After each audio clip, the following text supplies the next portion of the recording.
Hi guys, welcome back to our channel. Today we're going to be talking about the intersection between math and computer science. This is a part one of a two-part video. The first part we're going to be talking about the basics of comp sci. We're going to be talking about variables and while loops slash for loops and if statements. And so if you don't know any of that, you should definitely watch this video. In the second part, we're going to be talking about using those different things that you can do in computer science and making them into functions that can solve mathematical problems. Before we get into the video, we just wanted to remind you that if you have any questions at all, put them in the comments and we'll be sure to respond. And then if you like this video, please subscribe. All right, let's get into it. Okay, all right.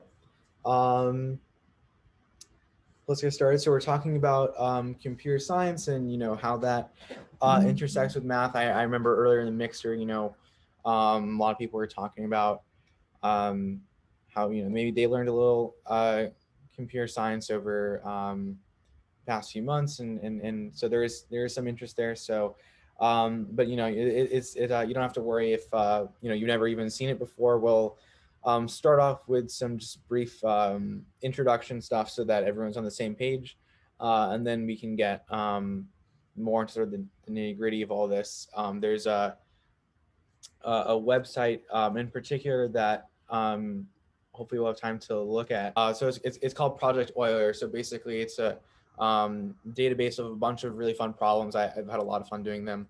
And then they're basically like programming questions with like a very sort of strong math flavor.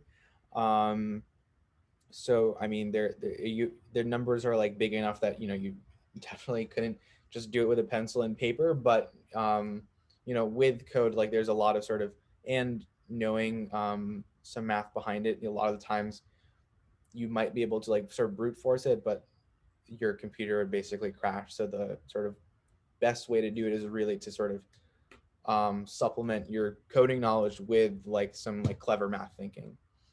So I'm going to be using JavaScript because I think it's a fairly easier one to learn. Python's also pretty popular. Hopefully, even if this isn't JavaScript, you can take these learnings and apply them elsewhere. The first thing we should probably talk about are sort of how like variables work in computer science. So, basically there are different types of variables. So there, are numbers. So, this is like some specific number. So I'm saying like there's a variable number called 3. So just in terms of how the syntax works, you can say like let basically just lets the program know like, okay, here, like I'm about to give you this variable that I want you to keep track of. I'm calling it number and we're setting it equal to 3. So that's basically what's going on there. And then if any of you have like done some of this before, then like you might know that another way of saying this is like var instead of let. But either is fine. There are different types of variables and essentially data structures. So here, for example, this is obviously a number, but there are other data types. So another is like a string. So a string is basically it is what it sounds like. It's essentially just a bunch of letters. So you could type a bunch of things and it'll just sort of keep that as a data point. So whenever you want to refer to the variable name is str, it'll remember that what you're talking about is this essentially word that is TrinSplash in this case. Let's see there. I should also note that for number in other languages, if you've ever had any other experience or go into this more informally, in like Java, for example, sometimes there'll actually be different kinds of number data types, basically depending on how big your numbers are getting. So if your number is like relatively low, then like you might just say like, okay, I'm going to call this, the data type is called int. And then if it gets really large, then you might call it a long or something like that. So the thing is, JavaScript is, as opposed to Java, is a little bit more sort of lenient with these kind of things. We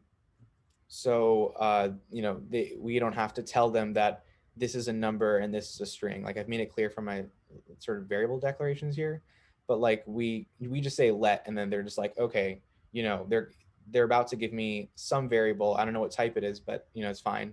In Java, it's a little bit more rigorous, and you have to be like, you would have to say this is an int specifically, and you have to say this is a string. but we can be a little bit more relaxed here. Um, I guess another thing I should note is that the end of each line typically ends in a semicolon. Um, Again, in JavaScript, you actually don't have to, so this would run perfectly if I just deleted these. In my opinion, it's good practice to do it, so I like to do it anyway. And especially also because it's required in other languages, like your code will just not run if you don't do that in other languages. So I think it's just good practice. Just to get through some other data types, I think the only other one that's probably important that you know is something called an array. And an array is basically, it's essentially a list. Um, so, um, if you want to store not just one number, but like a list of a bunch of numbers, then that's what an array would be good for. So then you'll put square brackets around it, and then you can put, a series of numbers inside. So like you could put, let's say like 1, 2, 3 inside. It doesn't have to be in any specific order. So you can do something like that, and it's also not just confined to numbers, but you could put strings as well. So like you could imagine maybe like a list of names perhaps, and then in each of these, then instead of numbers you'd probably want strings, right? Just like for names, um, you just put random names here, and then you could have, maybe you're keeping track of like the names of the people in some class or something like that, and that's what that'd be good for. So these are sort of like basic sort of data structures that we'll be playing with around today. um, and from there we can do a lot of things. So from there, I think the next thing to do is probably if statements. Okay, so I guess let's talk a little bit about if statements. So basically, if statements are all about sort of what's called like boolean statements, which are basically just is a fancy name for saying when something is like true or false. So like for example, easy thing to do would be like, okay, is 2 greater than 1, right? That's something we can check. So in JavaScript specifically, when you kind of want to sort of check something and see what's happening, get some sort of essentially feedback from the program, then you use this thing called console.log. So basically, when I say something like this, like, for example, let's just do this. Hello. Then here, this is the console here, as aptly named, and it'll basically just output whatever I'm telling it to here, right? So here I'm saying there's a string hello, and I wanted to say it there.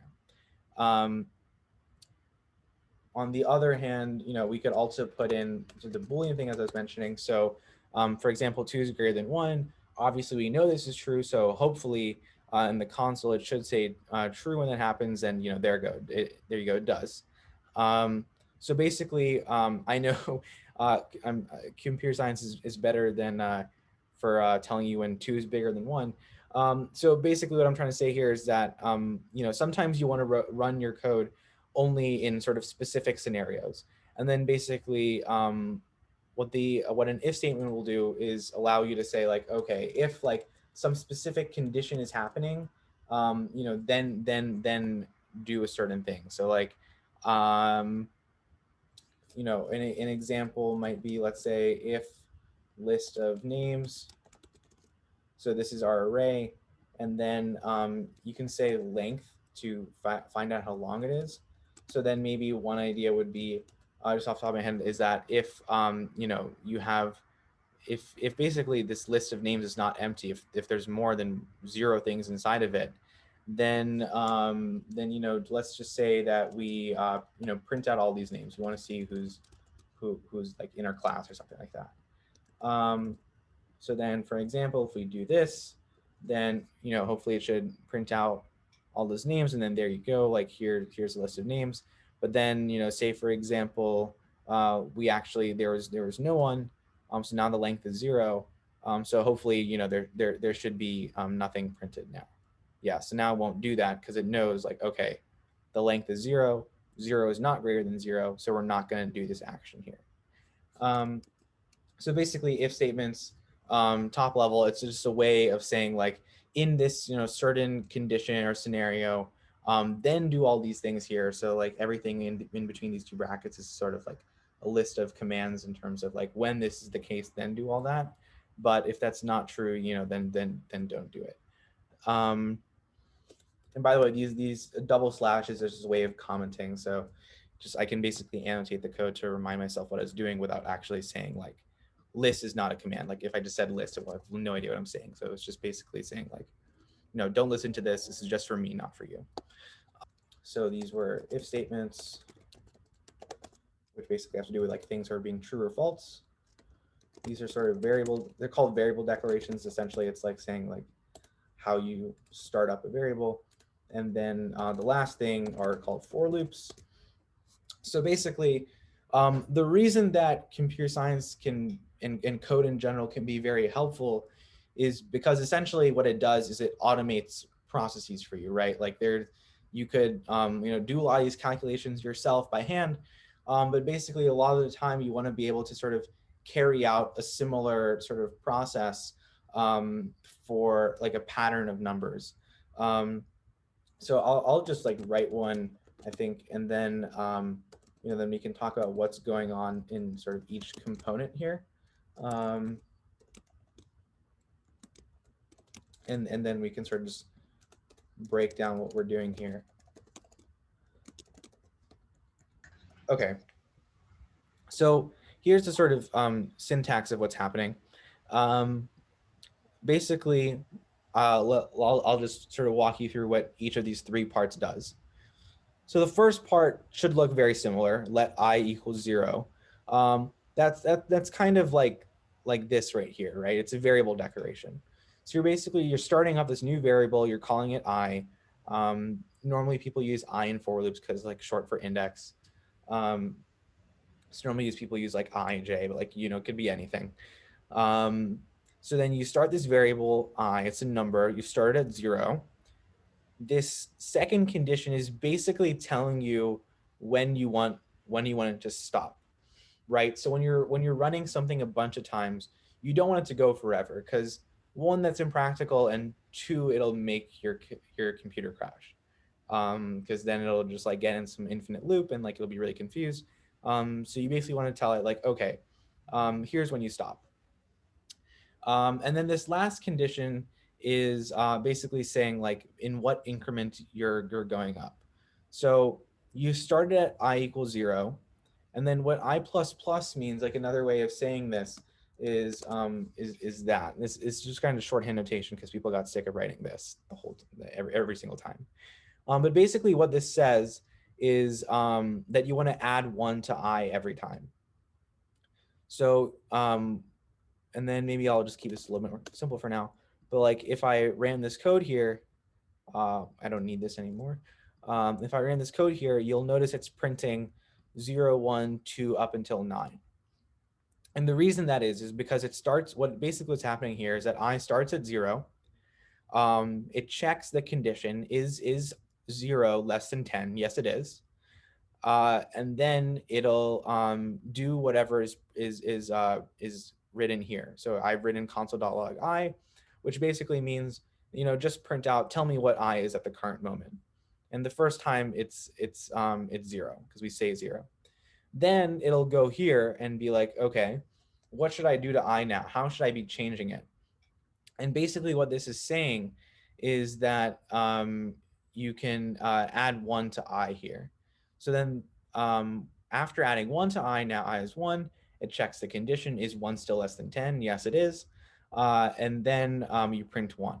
And then, you could, let's say, do maybe a little bit more complicated things and like say I times I. So now, you have perfect squares. So it's kind of useful for things like that when you want to, let's say you wanted to print the first like 20 perfect squares or something like that, right? Then you could say like I is less than or equal to 20, and you want to start at 1 instead, and then now here you go. In less than like 3 seconds you have the first 20 perfect squares. And what's great about for loops is that essentially for the same amount of work you can get more and more output. So the difference between you printing the first 20 squares versus the first 100 squares is basically me just writing 100 versus 20 there. So it basically just sort of automates a lot of processes for you.